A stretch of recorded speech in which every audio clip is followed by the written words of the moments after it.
Tuan-tuan renung sekejap ya, renung sekejap. Selepas dengan azan kita ambil wuduk contohnya. Apa Nabi kata?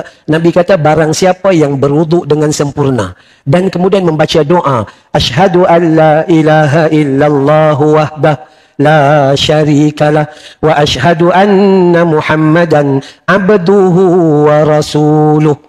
Itu je. Allah buka 8 pintu syurga bagi mereka. Masuklah kalian ke dalam syurga melalui mana-mana pintu yang kalian suka. Berapa kerat manusia yang lepas wuduk baca doa dan berapa ramai manusia yang selepas wuduk mereka meninggalkan doa tersebut. Sedangkan tawaran itu 8 pintu syurga. Hadisnya sahih riwayat Imam Muslim. Orang perempuan Allah offer dengan 4 je. Pertama, jaga salat fardu. Yang kedua, jaga puasa Ramadan. Yang ketiga, jaga maruah dan aurat diri. Yang keempat, taat pada suamimu. Maka Allah buka 8 pintu syurga. Alhamdulillah orang perempuan solat di awal waktu.